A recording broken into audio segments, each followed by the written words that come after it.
మొక్కజొన్నకు సంబంధించిన మార్పిడి ద్వారా కేంద్రాలను ఎందుకు మీరు ఏర్పాటు చేయట్లేదు? ఇప్పటికే 2200 2300 అమ్మవలసిన అది 1500 1400 1600 అమ్ముకునే మరి దుర్భర పరిస్థితి ఇవాళ రాష్ట్రంలో ఉంది, మన ప్రాంతంలో ఉంది.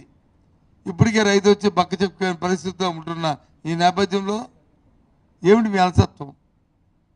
ఏ మంత్రి గారు ఆలోచన చేయండి, మీరు ఈ ప్రాంతానికి చెందినవారే కదా.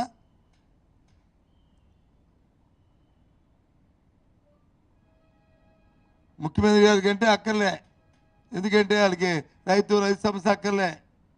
ఎంతసేపు పెద్ద పెద్ద బడాబాబుల గురించి ఆలోచన చేస్తుంటారు. విశాఖపట్నంలో ఎక్కడున్నాయి, ఏ ప్రాంతంలో భూములు ఉన్నాయి, ఏది రూపాయికి ఇచ్చేద్దాము, దాని నుంచి ఏ విధంగా బ్యాక్డోర్లో దోచుకు తిందాము అన్న ఆలోచన. మరి మీరు మీ బాధ్యత ఎప్పుడు ఏర్పాటు చేస్తారు? ఇంకా ఇప్పటికే 70-60% ప్రైవేట్ మార్కెట్లలో మరి తక్కువ ధర 500-600 రూపాయలు ఒక క్వింటాల్కి తక్కువ అమ్ముకుంటున్న ఈ నేపథ్యంలో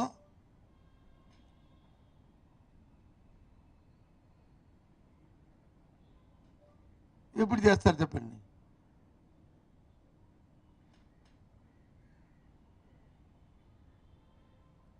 ఇటువంటి పరిస్థితులు ఉన్నాయి.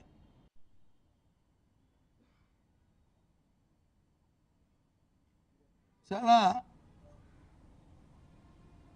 దీన పరిస్థితిలో ఉంది వ్యవసాయం తాలూకా స్థితిగతులు, పరిస్థితులు అవన్నీ కూడా.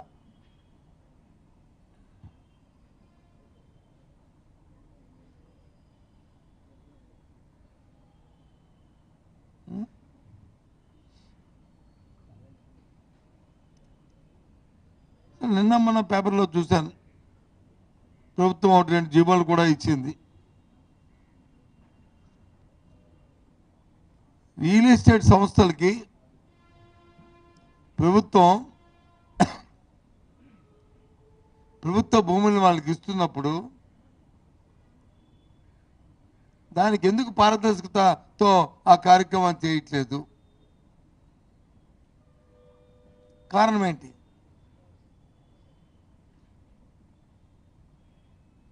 ఎందుకు ఓపెన్గా వాటికి వచ్చి టెండర్లు పిలిచి మీ ఆలోచన విధానాన్ని దాంట్లో పొందుపరిచి, ప్రభుత్వ విధానాన్ని పొందుపరిచి దీనికి రండి, ఎవరు ముందు వస్తారో కంఫర్టబుల్ అని ఎందుకు చేయట్లేదు? ఎందుకు లోపల వచ్చి ఇన్నర్ సర్కిల్లో ఒప్పందాలు చేసుకుని పైకి వచ్చి ప్రభుత్వ భూముల్ని, ప్రభుత్వ ఆస్తిని, ప్రజా ధనాన్ని ఈ రకంగా దగ్గర రూపాయికి, 100 రూపాయలకి, 1,00,000 రూపాయలకి ఏ రకంగా మీరు ఇస్తున్నారు కోట్లాది రూపాయల తాలూకు భూముల్ని? ఎప్పుడైనా రాష్ట్రంలో ఇలాంటి కార్యక్రమాలు జరిగినాయా? జరిగితే చెప్పండి, ఉదాహరణ చెప్పండి. రోజు పత్రికల్లో రాష్ట్రంలో గత 5 సంవత్సరాల్లో ఈ ప్రభుత్వం చేసిన అంటుంటారు కదా, మీరు చెప్పండి ఎక్కడ జరిగావు? ఎప్పుడు జరిగింది చెప్పండి?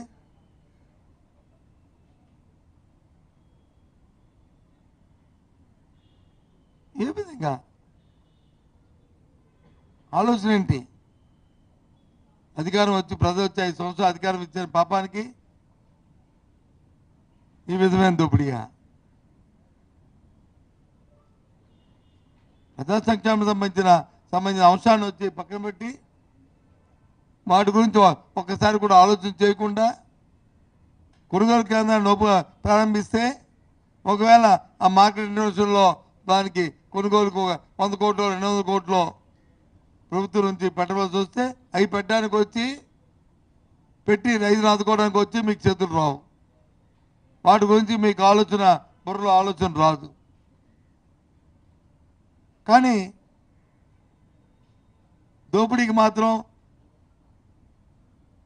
వందల వేల కోట్ల రూపాయల నుంచి ఈ రకంగా అప్పరంగా దోచిపెట్టడం అనేది ఇది ఎక్కడా కూడా ఈ కార్యక్రమం చూడలే.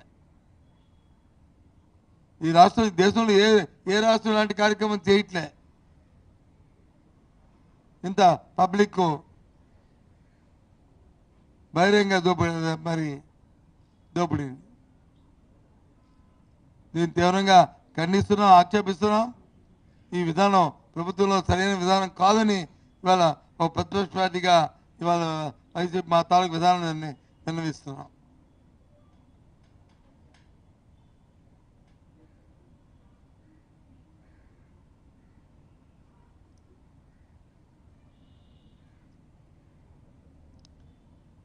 ఏంటో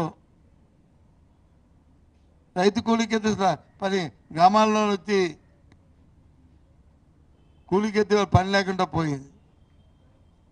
పెద్ద పెద్ద మాటలు చెప్తారు ముఖ్యమంత్రి గారు, ఉప ముఖ్యమంత్రి గారు, వాళ్ళ తాలూకా ఈ వీళ్ళు అందరూ చెప్తారు. దయచేసి ఇక్కడ పత్రికలు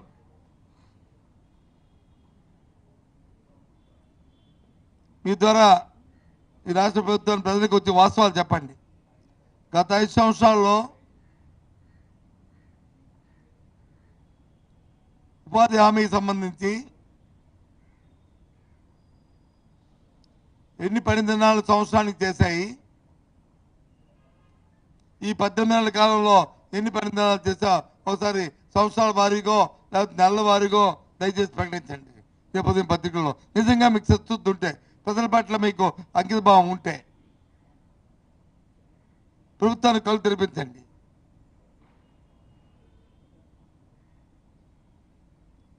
ఎంత నిధులు దాని మీద ఖర్చు పెట్టారో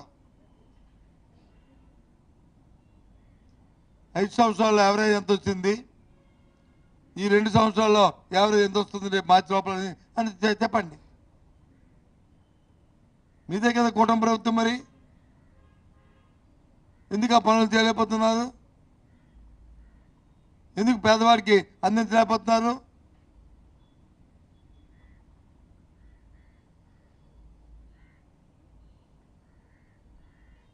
ఏమనంటే వైసీపీ ప్రభుత్వం జరిగింది, మరి మీరేం చేయట్లేదు. మరి ఇప్పుడు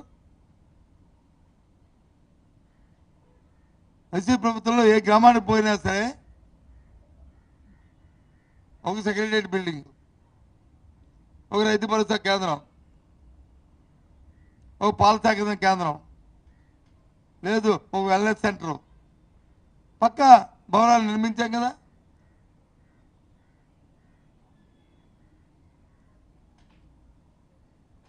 గ్రామీణ ప్రాంతాల్లో ప్రజలకి అవసరమైన కార్యక్రమాలని ఉపాధి హామీల నిబంధనల ప్రకారం కార్యక్రమాలు చేశాం కదా.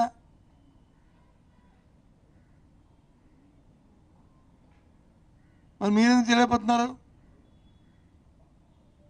మీకెందుకు ఎక్స్పెండిచర్ జరగట్లేదు? ఎందుకు ప్రజలకు పనులు అప్పచెప్పలేదు? పర్యవేక్షణ లేక, దానిపై మీకు శ్రద్ధ లేక. పేదవాడికి మాత్రం ఒక పని కల్పించి దాని నుంచి అసెట్ క్రియేట్ చేయడం తప్పన మీ దాంట్లో లేదు, మీకు ఆలోచన లేదు. ఎంతసేపు పేర్లు మార్చుకొని దాంతో పబ్బం గడిపి హాయి గాడి అని చేయాలనే ఆలోచన తప్ప ఇంకా అసలు లేదు.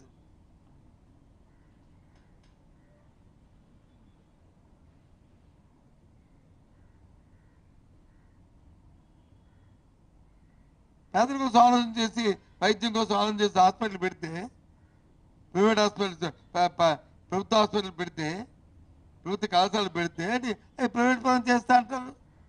మళ్ళీ పైపెచ్చి వాళ్ళు వచ్చంట క్యాబినెట్లో చూశారు పేపర్లో, ప్రభుత్వ కళాశాలను పెడతారట, కానీ లోన మాత్రం ప్రైవేట్ కార్యక్రమాలు చేస్తారండి. ఏంటి వాడు ఆన్సర్? ఏంటిది చెప్పండి. ఈ ధర్మ ప్రభుత్వ కళాశాల ప్రభుత్వ ఇప్పుడు కేజీహెచ్లో ఏం జరుగుతున్నాయో ఆ నిబంధనలు జరగాల.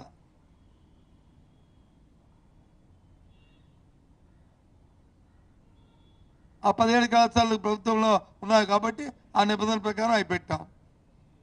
చదువుకున్న విద్యార్థి కాలేజీలో చదువుకున్న విద్యార్థికి అయితే వాళ్ళకి ఏబిసిడి కేటగిరీలు పెట్టాం. వాళ్ళు స్వయం శక్తిగా అవి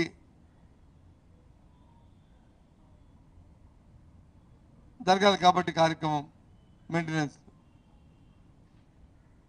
కాదు. మిగతాది ప్రభుత్వం వచ్చి బ్యాక్ సపోర్ట్తో దాన్ని చేయాలని ఆలోచన చేస్తాం. ప్రైవేట్ వాడికి పెట్టలేదే. దాన్ని బట్టి చూస్తుంటే మీరు ప్రభుత్వంలో అంత పకడ్బందీగా చేసే వ్యక్తులు లేరనేది మీ నమ్మకం. ఎందుకంటే మీ పరిపాలన విధానం ఉంది. అధికారుల మీద నమ్మకం లేదు, నీ తోటి మొన్న మంత్రుల మీద నమ్మకం లేదు చంద్రబాబు నాయుడు గారు, మీకు మీ క్యాబినెట్ మీద నమ్మకం లేదు, మీ శాస్త్రుల మీద నమ్మకం లేదు, మీ ఎమ్మెల్యే మీద నమ్మకం లేదు, మీ అధికారుల మీద నమ్మకం. ఎవరి మీద నమ్మకం ఉంది? నీకు నీ తాలూకా అబ్బాయి మీ ఇద్దరికే నమ్మకం, ఒకరికి.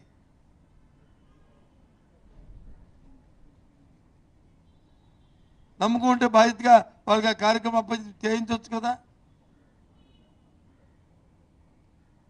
ఎందుకు చేయట్లేదు?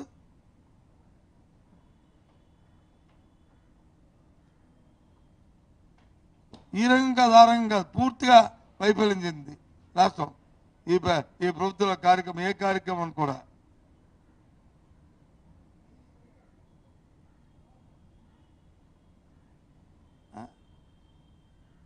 గిరిజన ప్రాంతాల్లో గిరిజనులు అయితే ఎంత ఇబ్బంది పడుతున్నారు ఆ పిల్లల విద్యార్థులు. మొన్న మనం కురపాలను చూసాం. ఇంకా రేపు ఎప్పుడో గిరిజన ప్రాంతానికి వెళ్ళబోతున్నాం చూడటానికి. కేజీహెచ్ కూడా వెళ్ళబోతున్నాం. గత సంవత్సరం నుంచి